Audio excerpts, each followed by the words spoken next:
السلام علیک یا امیر المؤمنین یا علی ابن ابی طالب۔ اعوذ باللہ من الشیطان اللعین الرجیم، بسم اللہ الرحمن الرحیم۔ عزیز ناظرین، سلام علیکم جمیعاً ورحمۃ اللہ وبرکاتہ۔ میں صادق کمانی ایک بار پھر آپ کی خدمت میں حاضر ہوا ہوں اپنا پروگرام لے کر، جس کا نام ہے ہو از امام علی علیہ السلام۔ تو آپ نے دیکھا ہوگا پچھلے ایپیسوڈ میں ہم نے بات کی تھی کہ امام علی کی انیشیل لائف کیسی تھی، امام علی کی جو لائف تھی وتھ ڈگنیٹی اور کریج کے ساتھ انہوں نے اپنی کیسی لائف گزاری، کس طریقے سے انہوں نے اسلام کو مدد کی، کس طریقے سے انہوں نے رسول اللہ کو سپورٹ کیا کہ رائٹ ریلیجن جو خداوند متعال کی طرف سے آیا ہے وہ صحیح طریقے سے ویسے کے ویسے ہی کنوے آگے کیا جائے انشاءاللہ۔ تو آج کے جو ہمارا ٹاپک ہوگا اگین ایک بہت خاص ٹاپک ہے، ایک مخصوص ٹاپک ہے اور میرے دل کے تو بہت قریب یہ ٹاپک ہے، جس کا نام ہے دی ایڈمنسٹریشن پروسیس آف امام علی علیہ السلام۔ کیا امام علی اپنی مسلسل زندگی میں ان کا بیسک کام کیا تھا جس سے وہ اپنا رزق کو کماتے تھے؟ امام علی کے کوئی ایسے ڈیسیجنز تھے جو بالکل ایک ایسا لگتا تھا کہ یہ ڈیسیجنز کوئی اتنا آسان نہیں ہے، پھر بھی وہ لیڈرشپ کوالٹی، وہ انسان کا اپنا ایک پوری ڈیپتھ میں اسٹڈی کرنے کے بعد ایک ڈیسیجن آنا اور اس ڈیسیجن کا کوئی کانسیکوینسز نہ ہونا، یہ سب سے بڑی بات ہے۔ تو اسی ٹاپک کو ڈسکس کرنے کے لیے آج ہمارے ساتھ موجود ہیں حجت الاسلام والمسلمین مولانا سید محمد ذکی حسن صاحب۔ مولانا صاحب السلام علیکم ورحمۃ اللہ۔ وعلیکم السلام ورحمۃ اللہ وبرکاتہ۔ سب سے پہلے آپ کا بہت بہت شکریہ ادا کرتے ہیں کہ آپ نے ہمیں وقت دیا اور اس عظیم ٹاپک کے اوپر انشاءاللہ ہم لوگ بات کر سکیں۔ خدا ہم سب کو مزید توفیق عنایت فرمائے۔ مولانا صاحب، میرا پہلا سوال آج کے لیے یہ ہوگا کہ غدیر کا واقعہ یہ کب رونما ہوا اور یہ کیسے رونما ہوا اور اس کے کی پوائنٹرز کیا تھے؟ بسم اللہ الرحمن الرحیم۔ آپ نے غدیر کا تذکرہ کیا ہے اور اپنی گفتگو کو غدیر سے شروع کیا ہے۔ غدیر ایک ایسا پوائنٹ اور ایک ایسا موقع ہے کہ جو انسان کے ایمان کی بنیاد قرار پاتا ہے، اور اس کی وجہ یہ ہے کہ میدان غدیر میں حضور ختمی مرتبت حضرت محمد مصطفیٰ صلی اللہ علیہ وآلہ وسلم نے اللہ تبارک و تعالیٰ کے حکم سے حضرت علی علیہ السلام کی امامت اور خلافت اور ولایت کا اعلان فرمایا تھا۔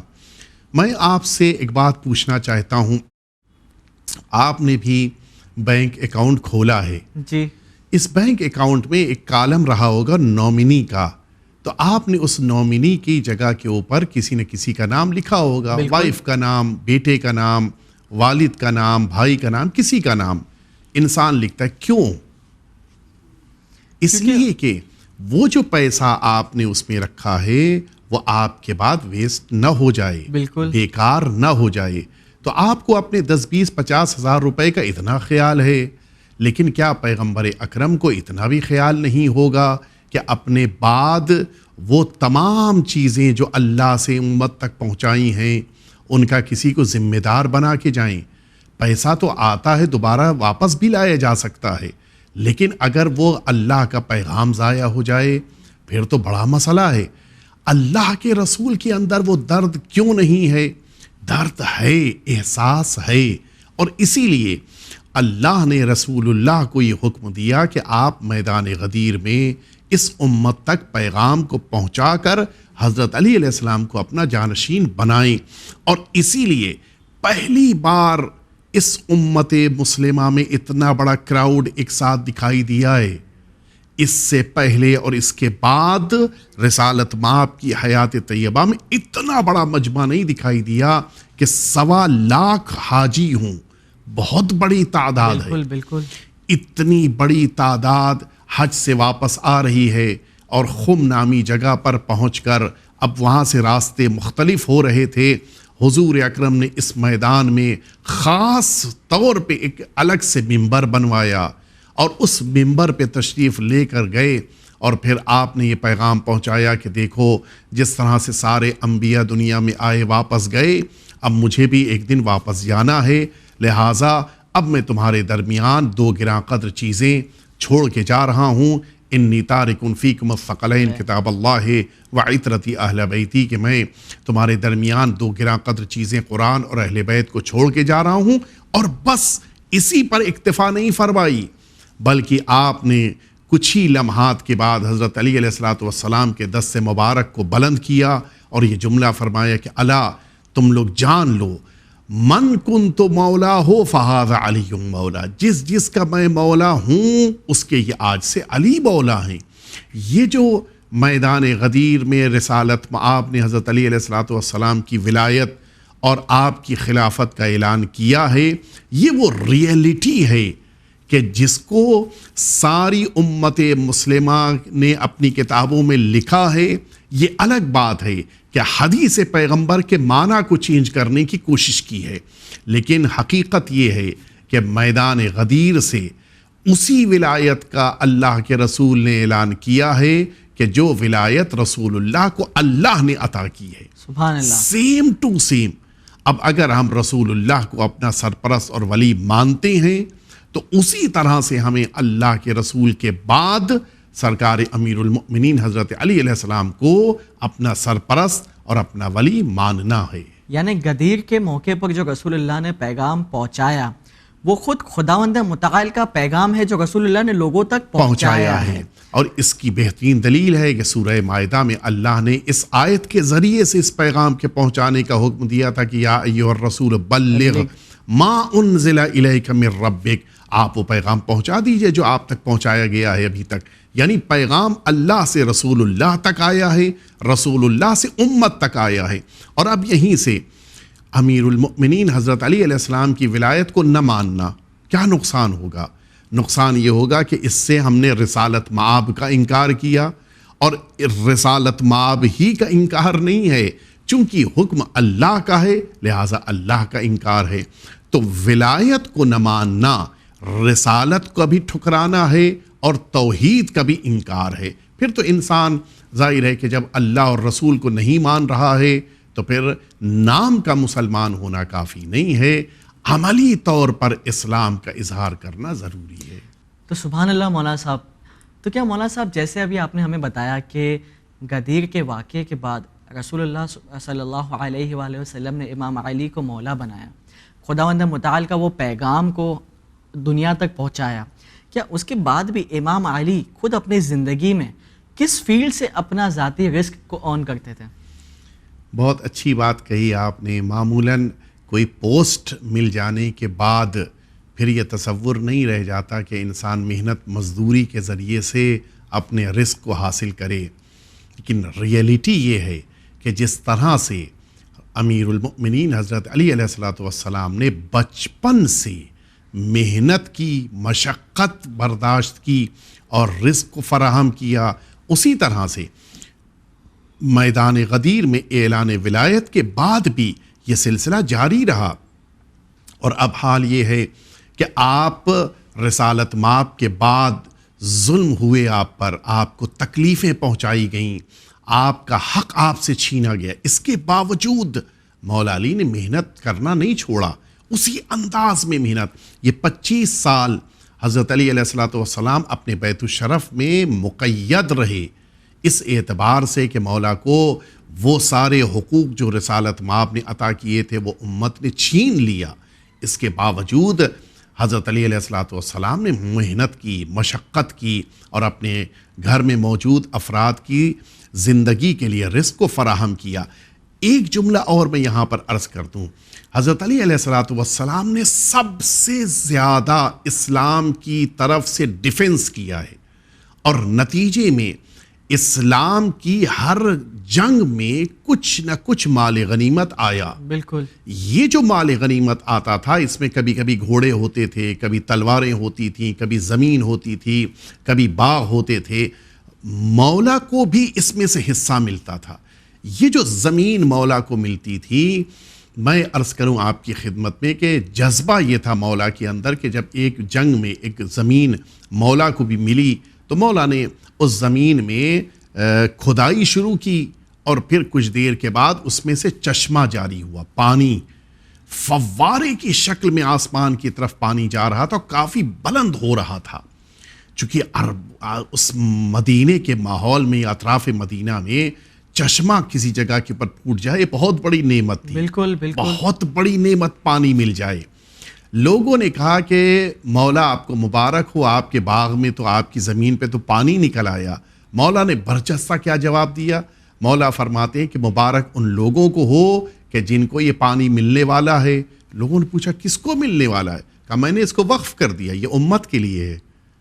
سبحان اللہ. یہ عجیب جذبہ ہے. یعنی آپ چاہتے تو یہ فرماتے کہ یہ پانی میرے خاندان میں مثلاً 1 سال رہے گا، اس کے بعد لوگ اس سے فائدہ اٹھائیں گے.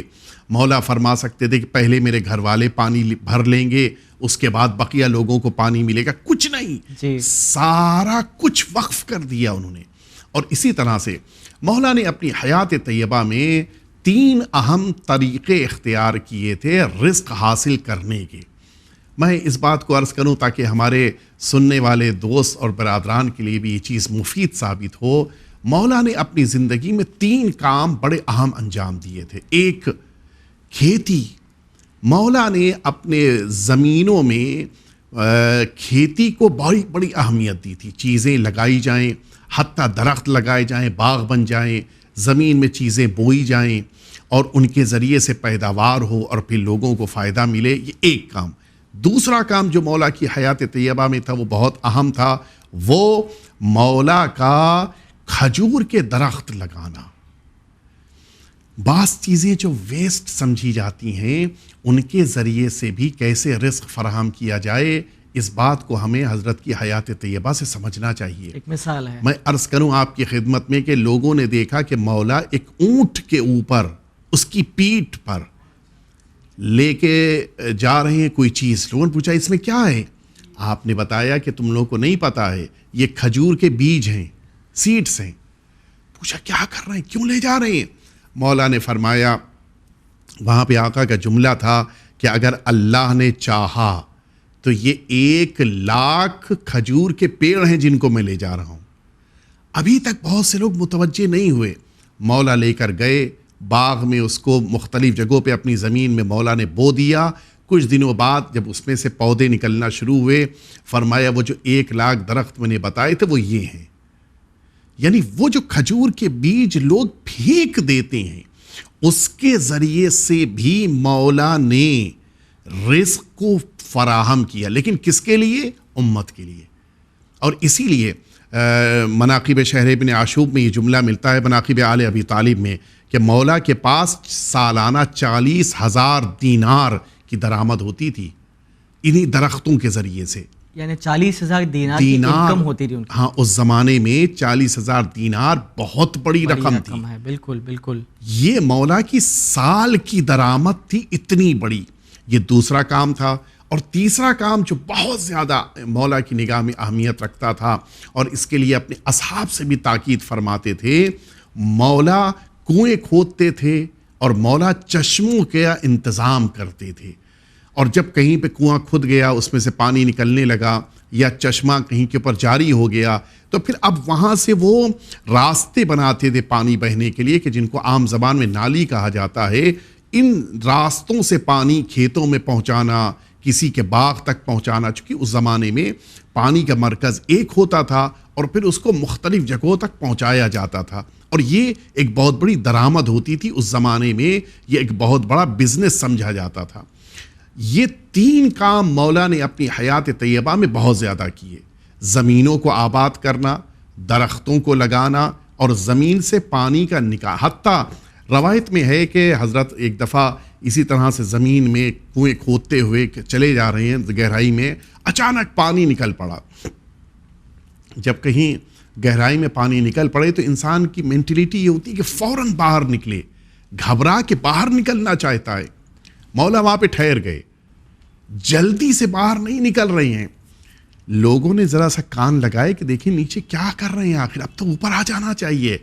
دیکھا مولا وقف کے صیغے جاری کر کے یہ جملہ کہہ رہے ہیں کہ یہ پانی نکلا ہے، اس کو میں نے اپنی امت کے لیے وقف کر دیا. سبحان اللہ. یہ جذبہ تھا مولا کا. تو اس طرح سے مولا آذوقہ فراہم کرتے تھے، رزق فراہم کرتے تھے، لیکن صرف اپنے بال بچوں کے لیے نہیں بلکہ ساری امت کے لیے، ساری قوم کے لیے. اور اس طرح سے مولا سب کی عمومی طور پہ خدمت انجام دیتے تھے. سبحان اللہ. تو مولانا صاحب، جیسے آپ نے کہا کہ امام علی کا جو سالانہ 40,000 دینار ان کی انکم تھی، اب یہ انکم کو جنریٹ کرنے کے لیے کوئی تو ایک بزنس ایتھکس ہوتا ہے جو ہر ایک بزنس مین فالو کرتا ہے. تو اسی اسلام کو مد نظر رکھتے ہوئے, کیونکہ سب سے اچھے رسول اللہ کے بعد سب سے اچھے فالوور جو اسلام کے تھے وہ امام علی تھے, تو امام علی نے اسی اسلام کو مد نظر رکھتے ہوئے کون سے ایسے ایتھکس فالو کیے تھے کہ ان کو یہ انکم اس طریقے سے آتی تھی, اور کیا کیا چیزوں کو انہوں نے مائنڈ میں رکھتے ہوئے اپنی ایڈمنسٹریشن پروسیس کو آگے بڑھاتے تھے. ایک چیز بڑی اہم ہوتی ہے کسی بھی کام کے کرنے میں, انسان کا کتنا اللہ کی ذات پر بھروسہ ہے. بالکل, یہ بڑا امپورٹنٹ ہوتا ہے. بالکل بالکل. اور اسی کی بنا پر یہ بات طے کی جاتی ہے کہ یہ انسان اپنی زندگی میں کتنی حد تک کامیاب ہوگا. کتنا انسان کو اللہ کی ذات پر بھروسہ ہے, یہی چیز معین کرتی ہے کہ انسان کتنا کامیاب ہوگا. بالکل. دیکھیں, آپ بھی اس میدان میں کبھی کسی زمانے میں ہو سکتا ہے آپ کو بھی دلچسپی رہی ہو, ایک انسان کا بزنس ایک جیسا ہمیشہ نہیں رہتا. بالکل, اس میں اتار اور چڑھاؤ دونوں آتے ہیں, اور یہ نیسیسری بزنس اور میں یہیں سے پتا چلتا ہے کہ اس کو اللہ پر کتنا بھروسہ ہے. سبحان اللہ. اگر اللہ پر بھروسہ ہے تو جس زمانے میں چڑھاؤ ہے غرور نہیں پیدا ہوگا, اور جس زمانے میں اتار ہے اس زمانے میں مایوسی نہیں آئے گی. سبحان اللہ. یہ دونوں چیزیں, اور اسی لیے حضرت نے اپنی حیات طیبہ میں وہ سارے امور کہ جو انسانوں کو درس دیتے ہیں, سکھاتے ہیں, ان سب کو اپنی زندگی میں اختیار کیا ہے. گھر میں فاقہ بھی مولا کے ہو رہا ہے اور گھر میں درآمد بھی آ رہی ہے, یہ دونوں چیزیں موجود ہیں. اچھا, ایک چیز اور میں یہاں پر اضافہ کر دوں کہ حضرت کی صرف اپنی انکم ہی نہیں ہے, بلکہ باغ فدق کی شکل میں جناب سیدہ کے پاس جو مال و دولت ہے وہ بھی موجود ہے. لیکن اس کے باوجود ضرورت مندوں کا خیال کرنا, لوگوں کے لیے ہمیشہ اپنے کو پیش کرتے رہنا, یہ وہ چیز ہے کہ جس کا رشتہ اللہ سے جوڑتا ہے. کیوں؟ اس لیے کہ انسان انفاق اللہ کی راہ میں تبھی کرتا ہے جب اللہ کی ذات پہ بھروسہ ہوتا ہے. ورنہ لوگ اپنا بینک بیلنس بڑھانے کی کوشش کرتے ہیں, کبھی غریبوں کو دینے کے لیے ان کے اندر جذبہ نہیں پیدا ہوتا. کیوں؟ اس لیے کہ ان کو اپنی محنت پر بھروسہ ہے, اللہ پر بھروسہ نہیں ہے. لہٰذا جو سب سے بڑا درس حضرت کی حیات طیبہ میں یہ رزق سے متعلق ہے وہ یہی ہے کہ اللہ کی ذات پر بھروسہ ہونا چاہیے. اور اسی لیے میں عرض کروں آپ کی خدمت میں کہ جس موقع کے اوپر لوگ مانگنے آتے تھے, لوگوں کو اچھا یہ بھی پتا تھا, میں ابھی اتفاقاً ایک جگہ بھی جملہ دیکھ رہا تھا کہ سب جانتے تھے کہ اگر مدینے میں کسی کے دروازے پر فائدہ مل سکتا ہے تو وہ حضرت علی علیہ السلام کا دروازہ ہے. حتیٰ باہر سے آنے والے, اگر کوئی فقیر ہوتا تھا, غریب ہوتا تھا, لٹ جاتا تھا پردیس میں, مال ختم ہو جاتا تھا, وہ سیدھا حضرت علی علیہ السلام کے گھر کے دروازے پہ آ کے کھڑا ہو گیا کہ مجھے یہیں سے مدد ملے گی. حتیٰ کنیزیں, غلام بھی. اور میں جب بات آ گئی ہے کہ یہ لوگ بھی آتے تھے مولا سے مدد لینے کے لیے, ہمارے چھٹے امام جعفر صادق علیہ السلام کی روایت ہے کہ ان امیر المؤمنین اعتق 1000 مملوک من مالہ و کد یدہ, مولا نے 1000 غلام اپنی ہاتھ کی کمائی ہوئی رقم سے آزاد کرائے تھے. سبحان اللہ. 1000 غلام, ایک غلام کو خریدنا آسان نہیں ہوتا. چیب رسے کے ان 1000 غلاموں کو آزاد کرایا جائے, یہ بہت بڑی خدمت ہے. بالکل بالکل. یہ ساری چیزیں جو ہیں یہ سب کس بنا پر ہیں؟ ذات پروردگار پر بھروسے کی بنا پہ. حضرت علی علیہ السلام نے یہ ہم کو درس دیا. اور یہیں سے ایک جملہ میں عرض کروں کہ وہ تمام افراد کہ جن کی زندگیوں میں تجارت ہے, بزنس ہے, کشاورزی ہے, کھیتی باڑی ہے, اگر اللہ پر بھروسہ ہے تو انسان کبھی دھوکہ نہیں دے گا کسی کو. سچ بات ہے. اس لیے کہ دھوکہ کیوں دیتا ہے؟ زیادہ مال مل جائے. لیکن اگر اللہ پہ بھروسہ ہے تو وہ مال ایکسٹرا اللہ دے گا. بالکل. دھوکہ دینے سے کم ہوتا ہے, ایمانداری اختیار کرنے سے بڑھ جاتا ہے. تو یقیناً امام علی نے خود ایک ایسا نمونہ ہمارے آگے, ایک ایسا ایگزامپل سیٹ کیا ہے کہ خداوند متعال پہ بھروسہ بھی کرنا اور اپنی کمائی ہوئی انکم سے لوگوں کے لیے صرف بھی کرنا, خوشنود یہ خدا کے لیے کہ یقین رکھیے اگر ہم خدا کی راہ میں اگر 1 روپیہ خرچ کرتے ہیں تو ہمیں 10 روپے خداوند متعال اپنی بارگاہ سے ہمیں دیتا ہے. تو مولانا صاحب آپ کا بہت بہت شکریہ. ہمیں بتائیے کیا امام علی نے کبھی جاب کیا ہے اپنی لائف میں؟ حضرت علی علیہ الصلوۃ والسلام نے اپنی زندگی کے بعض موقعوں پر لوگوں کے پاس جا کر نوکری اور جاب بھی فرمائی ہے. مثلا یہودی کے باغ میں پانی سینچنا، اس کی ذمہ داری بھی مولا نے بعض اوقات لی اور اس کام کو انجام دیا ہے مولا نے. اسی طرح سے جس موقع کے اوپر آپ مدینہ طیبہ تشریف لائے ہجرت کے بعد، تو اب وہ حالات تو نہیں ہیں کہ جو مکہ معظمہ کے تھے، لہٰذا آپ نے اسی مدینہ طیبہ میں جا کر رزق تلاش کرتے ہوئے جب دیکھا کہ ایک خاتون ہے اسی مدینے کے باہر اطراف میں، ایک خاتون ہے کہ اس کے پاس پانی بھی موجود ہے، اس کے پاس مٹی بھی موجود ہے، لیکن کوئی آدمی نہیں ہے کہ جو اس کا گھر تعمیر کر سکے. مولا نے اس کے وہاں یہی کام اختیار کیا کہ میں تمہارا گھر تعمیر کرنے میں مدد کروں گا، اور پھر اس کے مقابل اس سے کھجور ملتی تھی اور مولا اس کو لے کے آتے تھے، پورا گھر اس کھجور کو استعمال کرتا تھا.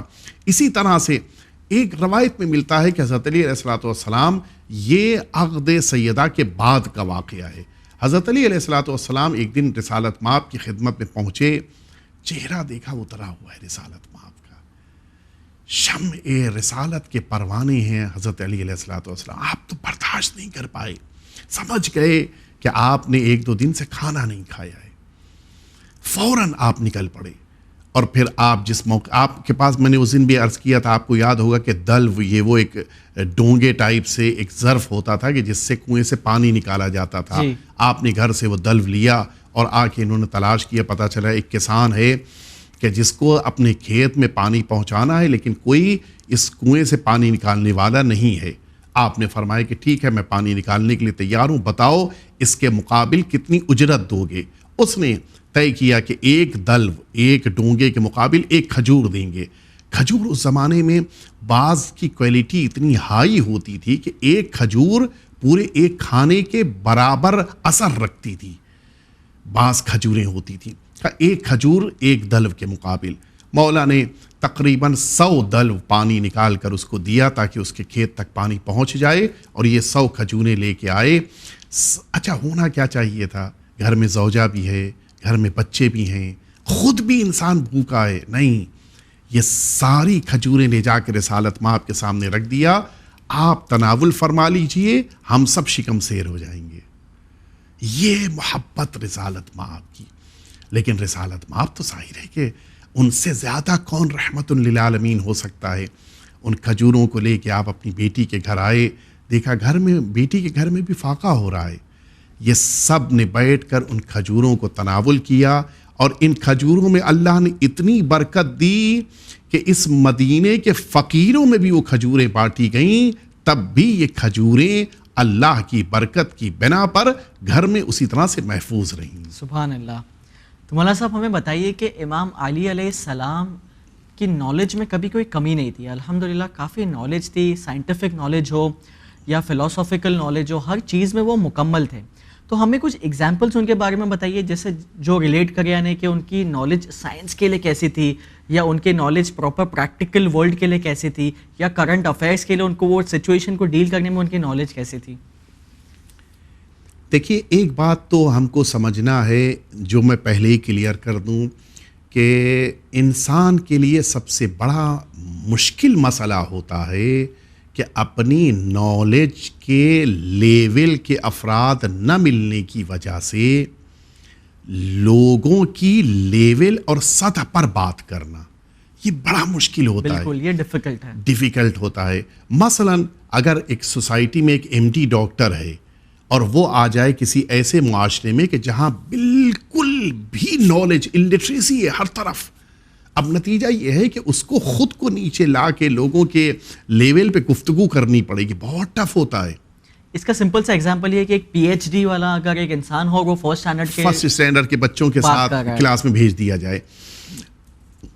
حضرت کو پروردگار نے سب سے زیادہ علم دیا، بات پیغمبر، اور سارا علم پیغمبر اکرم کے ذریعے سے منتقل ہوا ہے. بالکل. لیکن لوگ کس لیول کے تھے؟ اس پورے مکے اور مدینے کے درمیان مشکل سے 20-25 افراد ایسے تھے کہ جو نالجیبل سمجھے جاتے تھے. اب آپ سوچیں کہ ان کے بیچ میں گفتگو کرنا، ان کے بیچ میں لوگوں کا پیغام پہنچانا، لوگوں کو سمجھانا بہت مشکل کام تھا. لیکن اس کے باوجود مولا نے بعض ایسی روشنی اور نالج کی کرنیں دی ہیں کہ جو پوری دنیا کے لیے بہترین نمونہ ہیں. جیسے مثال کے طور کے اوپر مولا نے اسی نہج البلاغہ میں جملہ موجود ہے، مولا نے یہ بات فرمائی کہ میں دیکھ رہا ہوں کہ پانی کے ذریعے سے گھروں میں روشنی ہوگی. یہ آج سے تقریباً 150 سال پہلے کا انسان تو سمجھ بھی نہیں سکتا تھا کہ کیا پانی روشنی دے سکتا ہے. یہ تو زمانے کی ترقی نے آج ہم کو بتایا کہ یہ جو بجلی پیدا ہو رہی ہے وہ پانی ہی کی بنا پر پیدا ہو رہی ہے، اور اسی پانی کی بنا پہ گھروں میں روشنی پھیل رہی ہے. یا گزشتہ زمانے میں لوگوں کو پتہ نہیں تھا کہ یہ آسمان کیا ہے. نہج البلاغہ میں مولا نے یہ بات فرمائی کہ یہ آسمان دھواں ہے. آج سائنس نے یہ بات ثابت کی کہ یہ جو فضاؤں میں موجود ہے آسمان، یہ دھوئیں کی شکل میں موجود ہے. تو کل جو باتیں حضرت نے رہنمائی کے طور پہ فرمائی تھیں وہ باتیں واقعی طور کے اوپر قیمتی تھیں، لیکن ظاہر ہے کہ ان کو سمجھنے والا اور ان کو جذب کرنے والا اس زمانے میں کوئی نہیں تھا. اسی طرح سے مولا نے بہت ساری ایسی رہنمائی کی باتیں فرمائی تھیں کہ جن باتوں مثلاً علم کیمیا ایک ایسا علم ہے کہ جس میں مٹی کے ذریعے سے انسان سونا بنا سکتا ہے. یہ علم میرے مولا کے پاس موجود تھا. اسی طرح سے اس زمانے میں لوگوں کے پاس اتنی نالج نہیں تھی کہ کس طرح سے عربک ورڈز کو یا عربک سینٹنس کو صحیح طور پر پڑھا جائے. حضرت علی علیہ الصلوۃ والسلام نے یہ جو آپ نے دیکھا ہوگا کہ قرآن مجید میں جس کو آپ اردو زبان میں زیر زبر پیش کہتے ہیں، کہ جس کو فتح کسرہ اور نصب کہتے ہیں اور ضمہ کہتے ہیں، یہ حضرت علی علیہ الصلوۃ والسلام نے بتایا کہ کیسے لکھنا ہے. حتیٰ نقطے اس زمانے میں نہیں ہوتے تھے جملوں میں، حضرت نے تعلیم فرمایا. نتیجہ یہ ہوا کہ لوگ صحیح طور پہ قرآن پڑھنے لگے، صحیح طور پہ عربک کو پڑھنے اور سمجھنے لگے. اس طرح کی بہت سی چیزیں ہیں کہ جو حضرت نے اپنی زندگی میں لوگوں کو سکھائیں اور لوگوں کے لیے مفید واقع ہوئیں. بس ایک چیز ہے کہ جس پر ہمیں توجہ دینے کی ضرورت ہے. حضرت نے تو علم کے وہ چشمے جاری کیے کہ جو آج تک دنیا والوں تک پہنچ رہے ہیں، لیکن دنیا نے ناقدری کی، پہچانا نہیں. وہ شخصیتیں جو علم بانٹنے آئی تھیں ان کو موقع نہیں دیا کہ وہ علم کو دنیا والوں تک پہنچا سکیں. اور اس کی میں مثال پیش کروں، 4.5 سال کی حضرت علی علیہ الصلوۃ والسلام کی ظاہری حکومت ہے. اس 4.5 سال میں 3 بڑی جنگیں حضرت علی علیہ السلام نے لڑی ہیں. یہ جو حضرت کو ڈیفنس کے طور پر ان 3 جنگوں میں شرکت کرنا پڑی، نتیجہ کیا ہوا؟ جو ہدایت کا کام تھا، لوگوں کو گائیڈ کرنے کا کام تھا، لوگوں کو صحیح راستہ دکھانے کا کام تھا، اس راستے میں رکاوٹیں پیدا ہو رہی تھیں ان جنگوں کی بنا پر. تو لوگوں نے اتنا ستایا، اتنی تکلیفیں پہنچائیں کہ وہ پیغام جو زیادہ پہنچنا تھا وہ پیغام مختصر ہو کے کچھ ہی اس امت تک پہنچ پایا.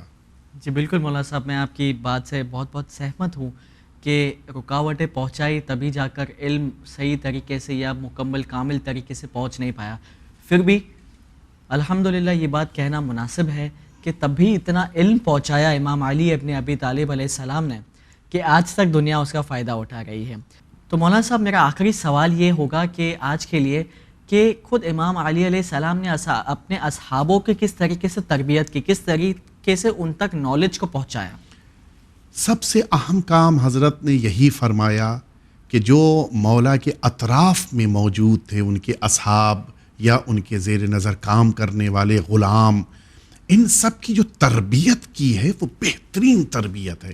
میں ایک چھوٹا سا اگزامپل دوں کہ جب آپ کی حکومت کے زمانے میں آپ سے مدد لینے کے لیے ایک شخص آیا، آپ اپنے اس بیت المال میں تشریف فرما تھے، رجسٹر آپ کے سامنے تھا، اس میں سب تحریر فرما رہے تھے کہ کتنا مال آیا، کتنا بٹ گیا ہے.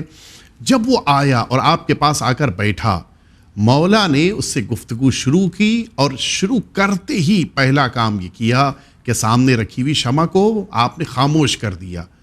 بڑی حیرت ہوئی کہ اندھیرے میں کوئی بات کرتا ہے. مولا نے فرمایا کہ دیکھو یہ شمع اس بیت المال کی رقم سے جل رہی ہے اور میری تمہاری گفتگو پرسنل ہے. پرسنل کام کے لیے قوم کا مال، امت کا مال، بیت المال استعمال ہو، یہ مجھے برداشت نہیں ہے. یہ وہ تربیت کا پہلو ہے کہ جو سارے آپ کے اصحاب کے سامنے جب عمل پیرا ہوا تو نتیجے میں سب کے ذہن میں ایک سیرت بھی آ گئی اور ایک طریقہ کار بھی آ گیا. اسی طرح سے میں عرض کروں، مولا نے اپنے اصحاب سے یہ جملہ فرمایا تھا کہ الا وَإِنَّ إِمَامَكُمْ قَدْ اِكْتَفَى مِن دُنْيَاهُ بِطِمْرَيْهِ وَمِن طُعْمِهِ بِقُرْصَيْهِ. جان لو کہ تمہارے امام نے اس دنیا سے صرف اور صرف کھانے کے لیے 2 روٹی لی ہے اور پہننے کے لیے 2 لباس لیا ہے، بس اس کے علاوہ کچھ بھی نہیں لیا ہے. اور عملی طور پہ بھی حضرت نے اس کو دکھا دیا کہ آپ سوکھی ہوئی روٹی کو اپنے زانوں سے توڑ کے کھا رہے ہیں. نتیجے میں خود بخود اصحاب کی تربیت جو آپ نے فرمائی اس کا نتیجہ یہ ہوا کہ کوئی مالک اشتر بنا، کوئی سلمان فارسی جیسی عظیم شخصیت آپ کے اصحاب اسی لیے، اور جناب ابو ذر بھی آپ کے اصحاب میں ہیں، جناب قمبر بھی آپ کے اصحاب میں، ایک سے ایک بہترین شخصیتیں، بے مثال شخصیتیں. کیوں؟